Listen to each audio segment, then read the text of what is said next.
이번 시간에는 지난 시간에 짝거절 성막문에 대한 짝거절 누락된 것 한번 찾아보고 하나님의 인에 대한 짝거절 마무리해 보겠습니다.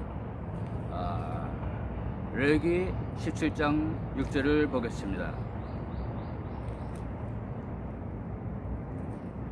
레위기 17장 6절 제사장은 그 피를 회중의 성막문에서 주의 제단에 뿌리고 그 기름을 불살라 죽게 향기로운 냄새가 되게 할지니라. 그래서 이제 짐승의 피를 회중의 성막문에서 주의 제단에 뿌려야 되는 것입니다. 그럴 때에 일곱 명이 완전 성령을 받고 함께 향기로운 제사를 드리게 되는 것입니다. 그래서 성막문에서 짐승의 피를 번제단에 짐승을 불살라 하나님께 바치는 그 번제단에 짐승의 피를 뿌려야 되는 것입니다. 성막문에서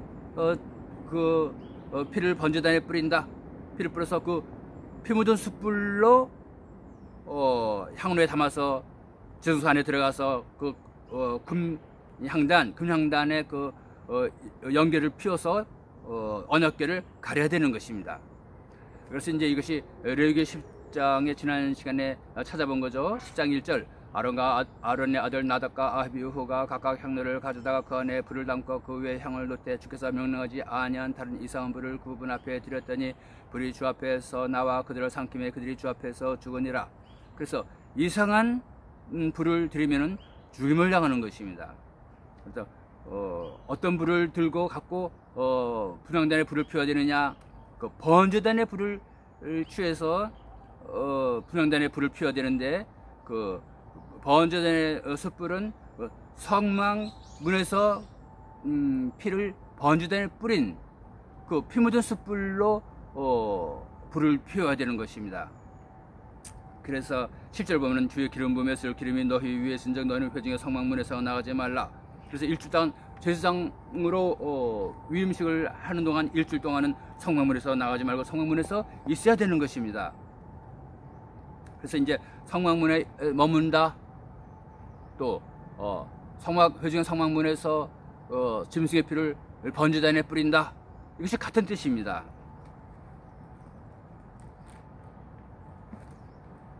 이어서 계시록 22장 1절을 봄으로써 우리가 하나님의 인이 정확하게 무엇을 말하며 또 열매는 또 무슨 뜻을 갖고 있는가에 대해서 짝거절을 계속 찾아보겠습니다. 계시록 22장 1절을 보겠습니다. 또 그가 하나님과 어린 양의 보호자로부터 흘러나오는 수정같이 맑은 생명수의 정결한 강을 내게 보여주니라. 하나님과 어린 양의 보호자로부터 흘러나오는 수정같이 맑은 강.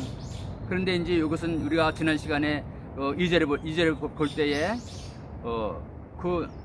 나무에 잎사귀 들은 그 민족들을 치유하기 위하여 있더라. 그래서 천국에는 장애인이 없고 병자가 없다. 또 천연왕국도 낙원이기 때문에 장애인이 없고 병자가 없다. 그런데 장애인이 있고 병자가 있는 것은 이 세상에서의 일이기 때문에 이 어린 양의 보좌로부터 흘러나오는 생명강수는 이 세상에서의 역사고 아울러 이 하나님의 보좌는 천국 보좌에 있는 것이 아니고 이 세상에 있는 하나님의 보좌인 것을 우리가 알 수 있는 것입니다. 그래서 이 세상에 있는 하나님의 보좌는 긍휼의 자리죠.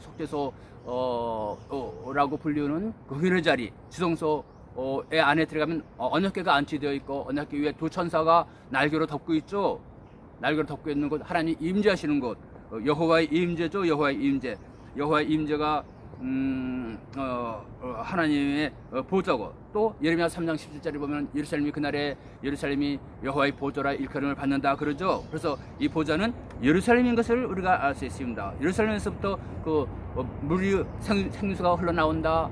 요엘서 3장 18절, 또 스가랴 14장 8절도 같은 말이 있습니다. 한번 보겠습니다. 스가랴 14장 8절. 스가랴 14장 8절에도 그날의 생수가 예루살렘에서 나가되 그 반은 앞바다로 그 반은 뒷바다로 나갈 것이요 여름에도 겨울에도 그러하리라. 그런데 더 자세하게는 이제 그 예루살렘 성전 문지방 밑에서 생수가 흘러나오는 것입니다. 그래서 이제 거기 잎사귀들은 민족들을 치유하기 위하여 있더라 그러죠. 근데 그 잎사귀들은 그 병자를 치유하는 것이 아니고 장애인을 치료하는 것이 아니고 민족들을 치유하기 위하여 있더라 이렇게 되어 있습니다. 그 잎사귀는 병자를 치료하는 것이 아닙니다. 그 장애인을 치료하는 것이 아닙니다. 민족을 치료하기 위하여 이 잎사귀는 있는 것입니다. 이것은 민족으로 영화를 누리게 하고 고생하면서 말씀을 위해서 자기 시간과 재산과 몸까지 모든 것을 바쳐서 왕권을 위하여 헌신하고 말씀을 이룬 것에 대한 하나님이 보상을 해주시는 것입니다. 그런데 그 잎사귀들은 민족들을 치유하기 위하여 있더라 그렇게 되어 있고 또 이제 거기 에스겔 47장 1절에 보면은 에스겔 47장 1절에 보면은 이제 12절을 보겠습니다. 또 그 강가의 뚝 위에는 이쪽 저쪽으로 먹을 것을 맺는 모든 나무가 자라되 그 잎사귀가 시들지 아니하며 그 열매가 없어지지 아니하고 제달에 새로운 열매를 맺으리니 이는 그 나무들을 위한 물들이 성소에서 흘러나옵니다. 그래서 이 성소는 이 지구상에 있는 성소인 것을 우리가 알 수 있습니다. 그 나무들의 열매는 먹을 것이 되며 잎사귀는 약이 되리라. 같은 말이 있죠. 잎사귀는 이제 민족들을 치료하기 위해 있다 그러고 잎사귀는 약이 된다 그러고 나무들의 열매는 먹을 것이 된다. 나무들의 열매는 먹는 것이 된다. 이제 그 짝구절을 보면은 신명기 18장 12절이죠. 그들이 내게로 가져오는 그 땅의 모든 아름다운 제일 좋은 기름과 제일 좋은 포도주와 첫 열매를 네게 주었은즉 내 집에 정결한 자마다 그것을 먹을지니라 그러죠. 그래서 그 아론의 집이 열매를 먹고 그러니까 대제사장 여호수아가 열매를 먹는 것입니다. 그런데 그 열매는 없어지지 아니하고 이렇게 되어 있어요. 열매를 먹는데 열매는 없어지지 아니한다 이렇게 되어 있습니다. 이것은 이 열매는 이제 거기에 상징적인 열매고 비유이기 때문에 이 열매는 문자적인 열매가 아니고 문자적인 열매 같으면 먹으면 없어지죠. 그렇지만 이 열매는 먹어도 없어지지 아니하는 그게 그 신자를 말하는 것입니다. 이 열매는 그래서 모든 열매 14만 4천을 대제사장 여호수아에게 주고 또 모든 잎사귀는 그 민족에게 주는 것입니다. 그래서 이제 하나님의 종들을 위해주고 신자들을 이제 소유같이 예속시켜서 열매를 따먹으면서 살게 그렇게 하시는 것입니다.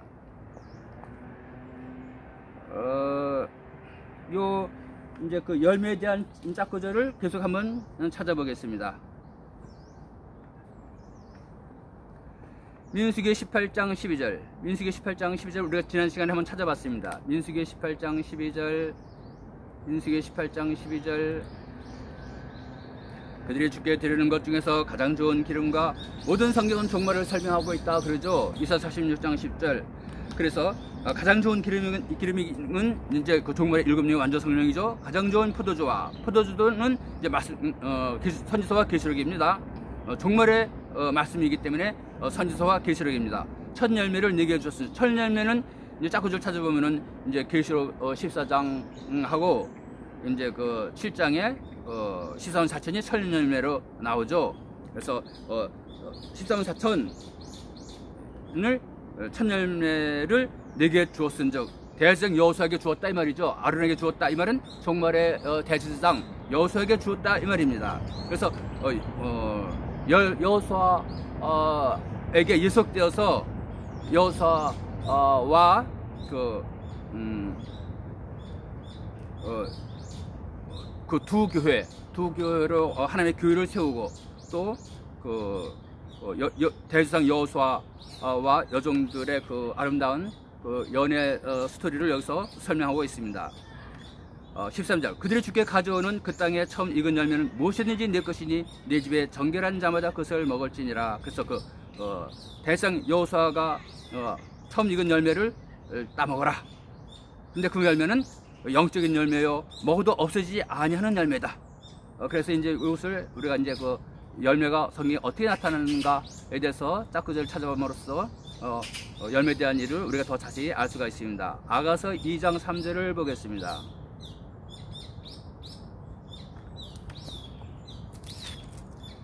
아가서 2장 3절. 아들들 가운데 계신 나의 사랑하는 이는 숲의 나무들 가운데 사과나무 같으니 내가 그분의 그늘 아래 앉아 크게 기뻐하였고 그분의 열매는 내 입에 달았도다.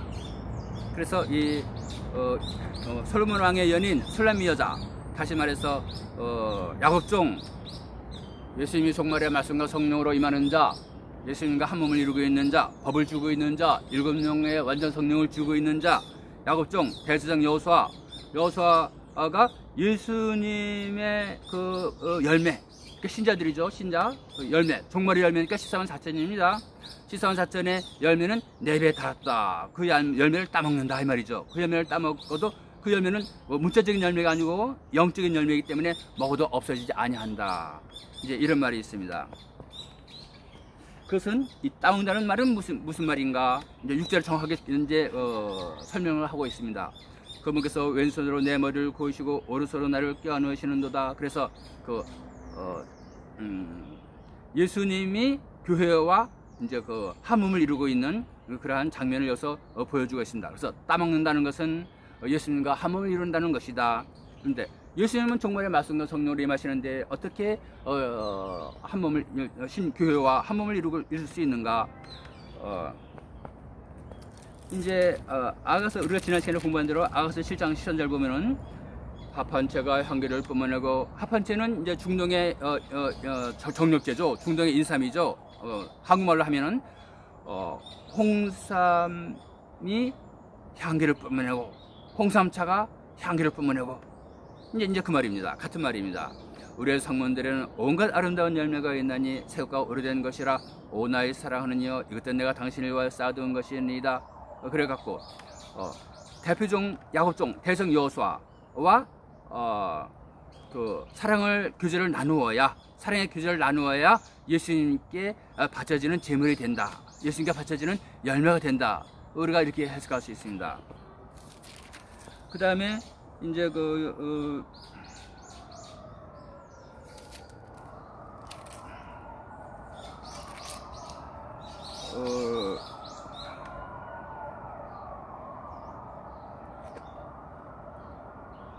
아가서 2장 3절을 보았고, 또 아가서 2장 6절도 보았고, 아가서 4장 16절에 보면은, 아가서 4장 16절에 보면은 오 북풍아 깨어라, 너 남풍아 오라, 내 동선에 불어서 동선의 향료를 흘려보내라. 나의 사랑하는 이로 하여금 자신의 동선에 들어오사 자신의 아름다운 열매들을 드시게 할지니라. 자신의 동선에 들어오사, 자신의 과수원에 들어오사 이 말이죠. 열매 맺는 과수원에 들어오사 자신의 아름다운 열매들을 드시게 할지니라. 예수님은 종말의 말씀과 성령으로 임하는데 어떻게 열매를 드실 수 있을까? 예수님이 말씀과 성령으로 임하여 있는 야곱종을 통해서 예수님이 열매를 드실 때에 그것이 이제 열매를 드시게 된다 이 말이죠. 야곱종을 통해서 열매를 드시게 된다 이 말이죠. 그래서 이제 야곱종과 사랑의 대화를 나눌 때에 한 몸을 이룰 때에 하나님께 바쳐지는, 예수님께 바쳐지는 열매가 된다 이 말입니다.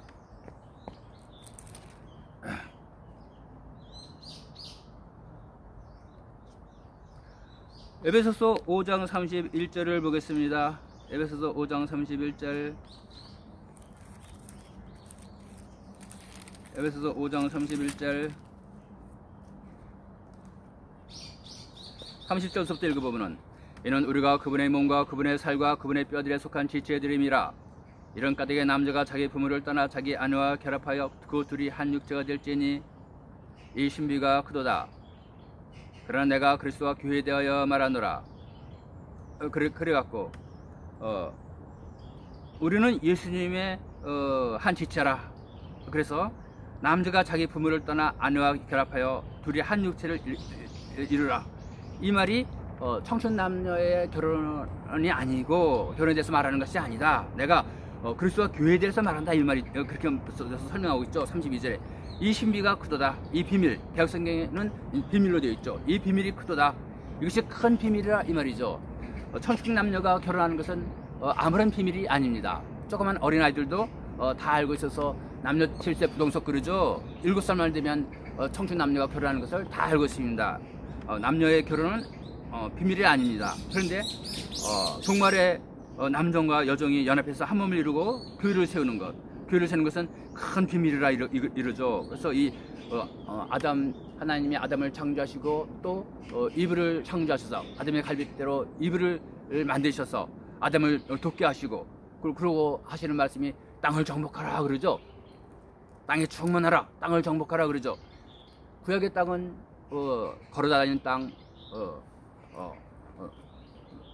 과수원을 만드는 땅, 논과 밭을 만드는 땅, 집을 짓는 땅, 문자적인 땅인데 신약의 땅은 신대를 땅이라고 하는 것입니다. 하나님이 거느리시는 땅, 하나님이 밟고 서 계시는 땅을 말하는 것입니다. 에스겔 22장 24절이죠. 그래서 종말에는 이제 그 남종과 여종이 한 몸을 이루고 두 육체가 한 육체를 이루어 교회를 세우는 것입니다. 이것이 이제 그 욥기 38장 37절 38절에도 같은 말이 기록되어 있습니다. 욥기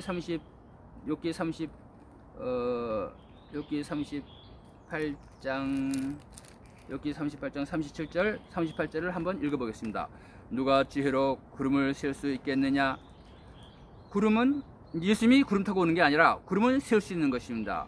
선지서 이사야서 7장 21절, 이사야서 8장 4절, 계시록 11장 15절, 아모스 3장 7절, 선지 예언은 셀 수 있는 것입니다. 몇 장 몇 절. 그러면 종말에 떨어뜨리는 의죠. 의를 떨어뜨리는 사람이 곧 하늘이고 구름인 것을 우리가 지난 시간에 공부했습니다. 그래서 누가 지혜로 구름을 셀 수 있겠느냐? 누가 하늘의 병들을 쏟아서 그게 굳어지고, 여기는 이제 먼지가 굳어지고 이렇게 됐어요. 킹제임스에게 영어 성경에는 그렇게 되어 있어요. 먼지가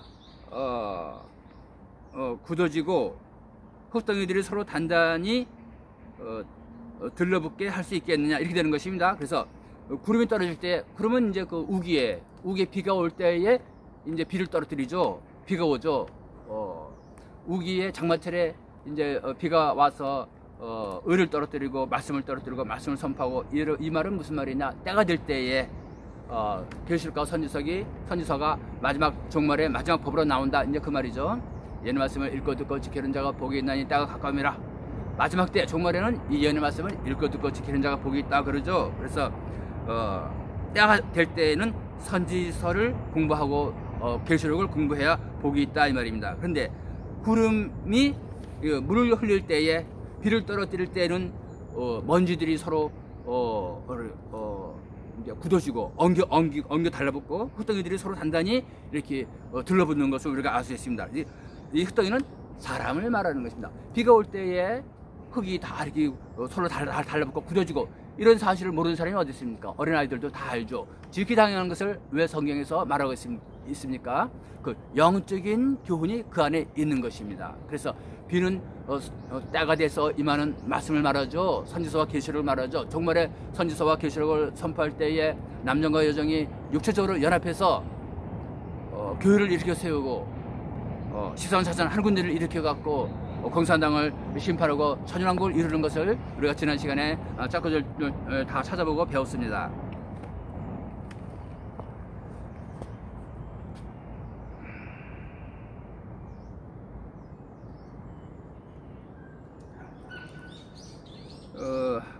아가서 6장 8절 9절에 보면은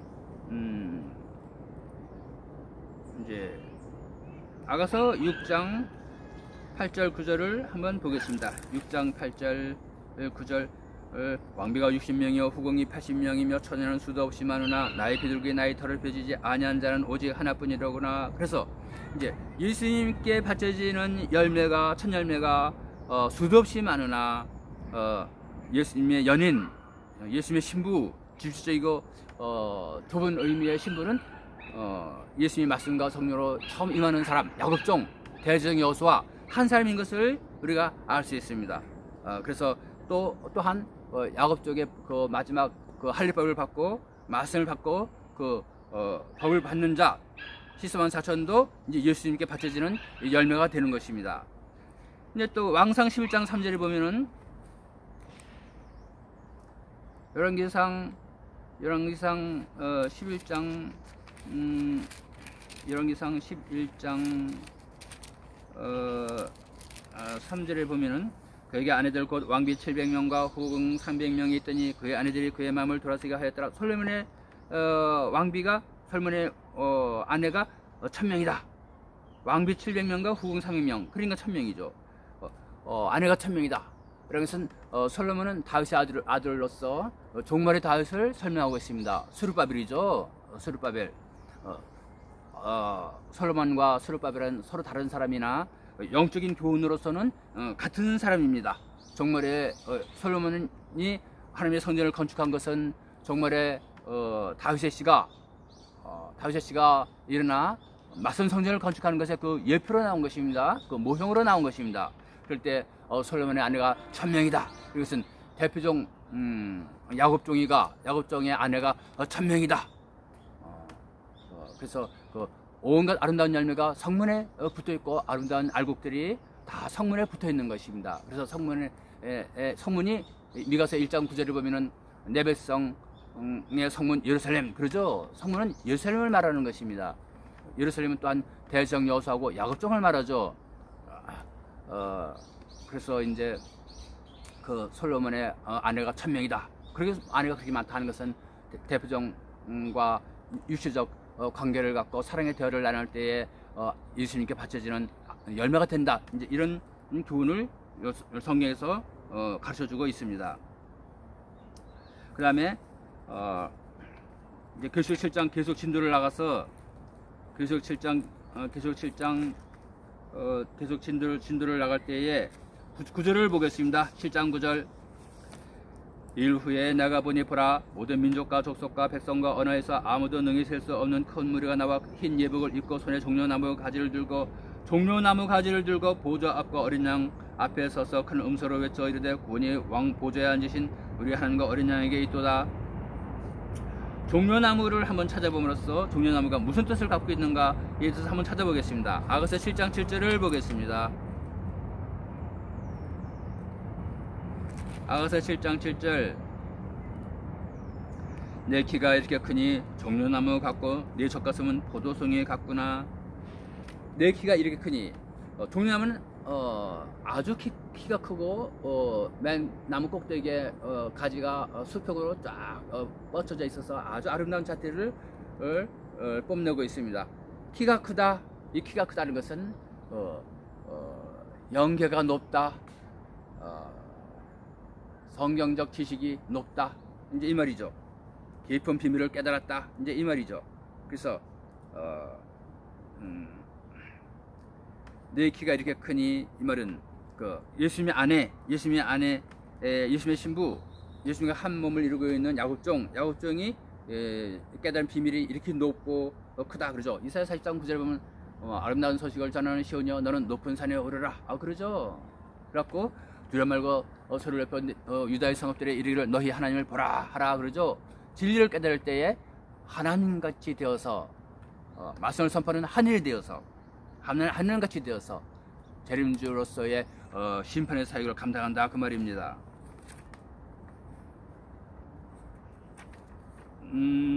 출애굽기 15장 27절을 보겠습니다.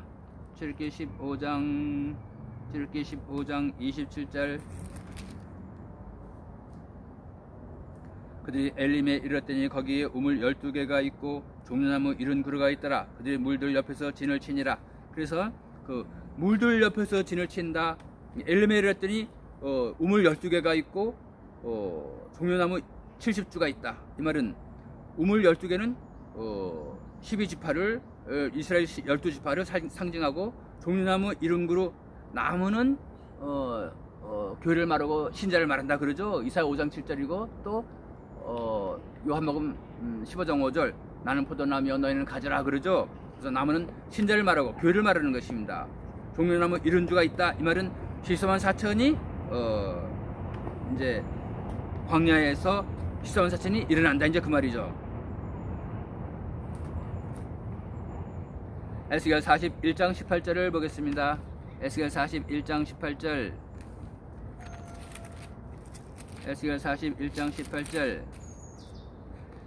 그곳에는 그릇들과 종려나무들을 새겨서 그릇과 그릇 사이에 종려나무가 있으며 그릇마다 두 얼굴이 있으니 사람의 얼굴은 이쪽에 종려나무를 향하고 어린 사자의 얼굴은 저쪽에 종려나무를 향하였으며 이제 그 성전 그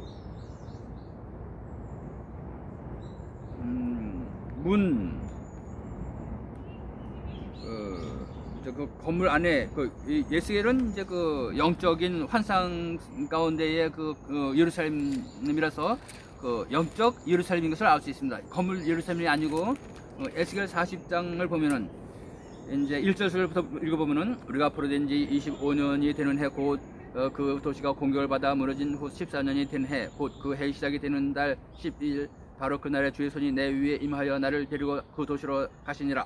하나님께서 자신의 환상 중에 나를 데리고 이스라엘 땅에 이르러 나를 심히 높은 산 위에 내려놓으시는데 그 곁에는 남쪽으로 도시의 형태 같은 것이 있더라. 그래서 그 남쪽으로 도시의 형태 같은 것 환상 중의 도시죠.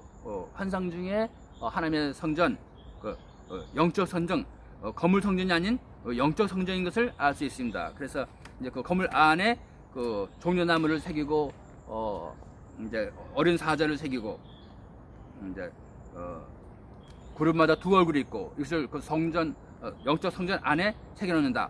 이 말은 그 높은 진리의 연계를 갖고 있다. 이제 이런 것을 상징하고 있습니다. 요한복음 12장 13절을 보겠습니다. 요한복음 12장 13절.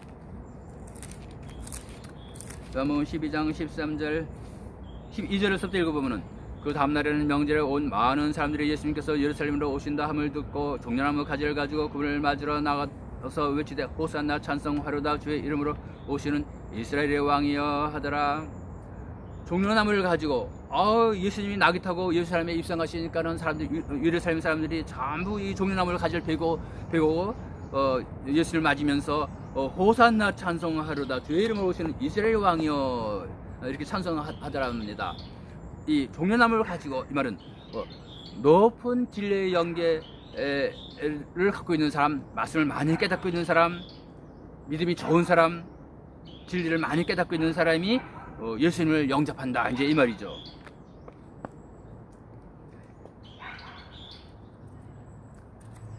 이제 계속해서 이제 그 계시록 7장을 계속해서 보면은 이제 쭉 해서 이제 14절을 보면은 내가 그에게 이르되 장로여 당신이 아시나이다 하니 그가 내게 이르되 이 사람들은 큰 환란으로부터 나온 자들인데 어린 양의 피로 자신들의 예복을 씻어 희게 하였느니라. 큰 환란으로부터 나온 자들인데 공산당 화로부터 나오는 사람들입니다. 정말에 공산당이 무신론 정책을 펴서 교회를 다 박멸하죠. 그래서 성전문을 다 닫고 예수 믿는 사람을 다 체포에다가 다 죽이는 것입니다. 무신론 정책을 펼치는 것입니다. 그래서 이 큰 환란은 공산당 환란에서 나오는 사람들인데 또 이 환란은 하나님의 뜻이 있는 자들에게는 하나님이 환란을 준다. 이 세상에서 성공하고 잘 살지 못하게 환란을 준다 그러죠. 미가 4장 6절입니다. 미가 4장 6절을 한번 보겠습니다.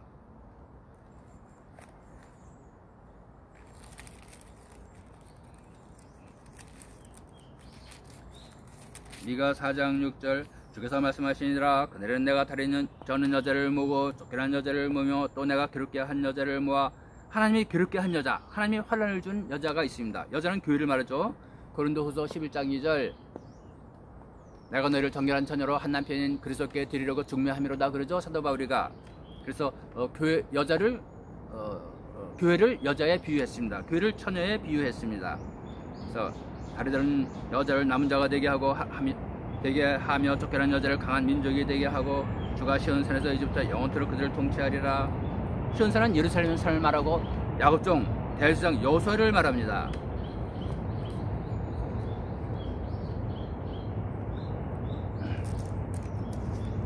그러므로 그들이 하나님의 보좌 앞에 있고 그분의 성전에서 밤낮으로 그분을 섬기리라. 또한 보좌에 앉으신 분께서 그들 가운데 거하시리니 그들이 다시는 굶주리지도 아니하며 목마르지도 아니하고. 굶주리지 아니한다. 기근, 굶주림, 이것은 육적인 굶주림이 아니고 영적인 굶주림인 것을, 말씀 없는 기근, 말씀 없는 굶주림인 것을 지난 시간 짜고들 찾아봤습니다.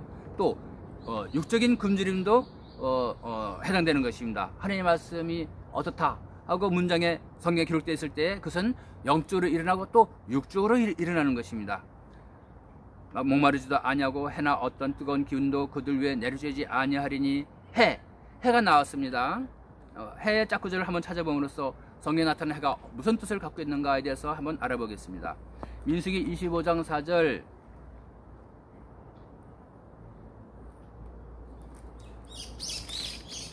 민수기 25장 4절 1절부터 읽어보면 이스라엘이 시딤에 머무르더니 백성이 모압의 딸들과 행음하기 시작하니라. 그 여인들이 자기의 신들에게 희생물을 드릴 때 백성을 청하며 백성이 먹고 그들의 신들에게 절함으로 이스라엘이 스스로 바알볼에게 연합함으로 주의 진노가 이스라엘을 향해 불같이 타오르니라. 주께서 모세에게 이르시되 백성의 우두머리를 모두 붙잡아 해를 향하여 주 앞에 목매어 달라. 해를 향하여 바알볼과 연합해서 우상의 제물을 먹을 때에 해를 향해서 백성의 우두머리들, 백성의 두목들을 잡아서 해를 향하여 목매어 달라, 그런 명령이 떨어졌습니다. 왜 우상의 제물을 먹으면 해를 향하여 목매어 달아야 하느냐? 이 해라는 것은 성의 시편 18편 1절에 여호와 하나님은 해요 방패시라. 시편 84편 11절이군요. 시편 84편 11절에 여호와 하나님은 해요 방패시라. 근데 해는 말씀, 빛 대신 말씀 예수님을 말하는데, 이제 사람이, 우상들이 인간 우상이죠. 목사들, 신부들, 사람이, 인간이 하나님도 아니면서 내가 그리스도의 대리자다, 너만 하나님이냐 나도 하나님이다 하고 자기가 우상으로 서는 것을 우리가 종말에 선지자를 통해서 이제 그 인간 우상들, 목사 우상들을 배웠습니다. 스가랴 11장 17절이죠. 그래서 그 해를 향해서 우상의 제물을 먹고 우상 섬기는 자들, 해를 섬기는 자들을 해를 향해서 목매어 달라, 이제 이 말입니다. 에스겔 8장 16절을 보겠습니다. 에스겔 8장 16절을 보겠습니다. 그분께서 나를 데리고 주의 집 안뜰에 이르시니 보라, 주의 성전의 문 곧 주랑과 제단 사이에서 25명 가량이 자기들의 등을 주의 성전을 향하게 하고 자기들의 얼굴은 동쪽을 향하게 한치의 동쪽을 바라보며 태양에게 경배하더라. 이스라엘 나라에서 동쪽을 바라보니까 어떤 나라가 있습니까? 바벨론 나라가 있죠. 바벨론의 교황을 태양이라 그렇게 하면서 태양에 경배하고 태양을 섬기고 있는 것을 우리가 알 수 있습니다. 그래서 이제 교황이 태양신으로 등장했습니다. 이것은 또 옛날에도 니므롯을 태양으로 태양신이다 그리고 또 섬겼고, 니므롯의 아들 니므롯이 자기 어머니 세메라미스와 결혼해서 아들을 낳았는데 그 이름이 다무스입니다. 다무스가 이제 그 에스겔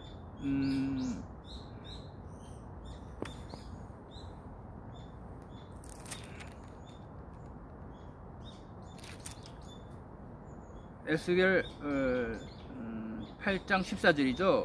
그분께서 나를 데리고 북쪽에 있는 주의 집 문의 입구에 이르시니 보라, 거기에 여자들이 앉아서 다무스를 위하여 슬피 울고 있더라. 그 니므롯의 아들 다무스를 위해서 슬피 울고 있다. 그래서 카톨릭에서 카톨릭 성모가 안고 있는 그 아기가 겉으로는 아기 예수다 그러죠. 그 여인은 성모 마리아다 그러고 안고 있는 아기는 아기 예수다 그러죠. 하지만 실상은 그 아기는 성모 마리아가 아니고 세메라미스고 그 안고 있는 아기는 다무스인 것입니다. 그 니므롯의 아들 다무스인 것입니다. 니므롯은 미가서 5장 5절에 니므롯의 나라를 하나님께서 심판하신다 그러죠.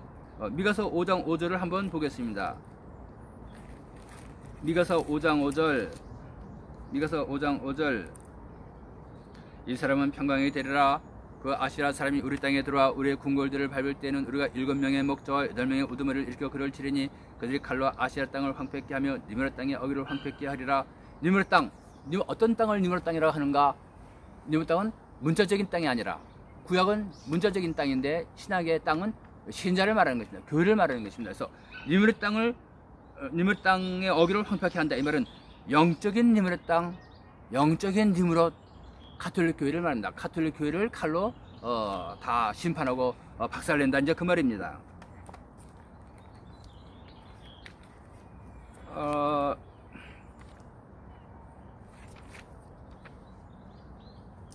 이사야 4장 6절을 보겠습니다. 이사야 4장 6절을 보겠습니다.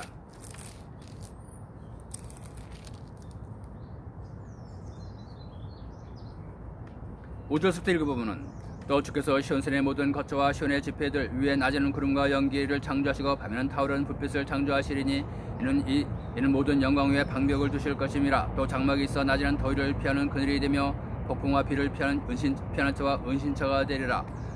종말에 되어질 예언인데, 이사야는 이제 종말에 되어질 예언이라 그러죠. 이사야 2장 2절 말일에 되어질 일이라 그러죠.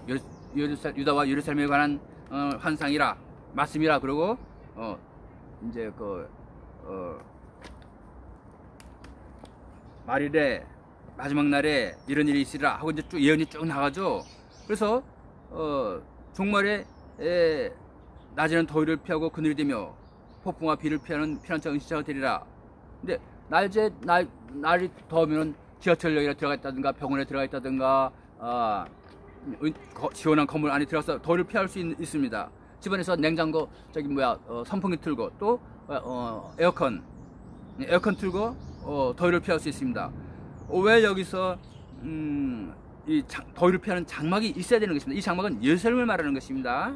성막 태버네클이죠. 예루살렘이 더위를 피하는 그늘이 되며 폭풍과 비를 피하는 피난처 은신처가 된다, 이 말입니다. 더위를 피하는 그늘, 이 말은 해를 피하는 그늘, 이 말입니다. 같은 말이에요. 열왕기하 23장 5절을 보겠습니다. 열왕기하 23장 5절. 열왕기하 23장 5절. 또 전에 유다의 왕들이 임명하여 유다의 도시들에 있는 산당들과 예루살렘 주변의 장소들에서 분양하게 한 우상 숭배 제사장들을 제거하며 또 발과 해와 달과 행성과 하늘의 모든 천체에 분양하는 자들을 제거하고, 그래서 이제 발과 해와 달과 행성과 하늘의 모든 천체에 분양하는 자들을 제거하고, 옛날에도 해를 섬기는 그런 습관이 있었습니다. 그 우상 섬기면서 태양신에게 경배하고 그런 일이 있었습니다. 또 이제 이집트에서 출토되는 그런 이제 골동품 그런 기념물들을 보면 T자 위에 동그라미가 있었고 앙크라고 그러죠. 그것을 앙크라고 그러는데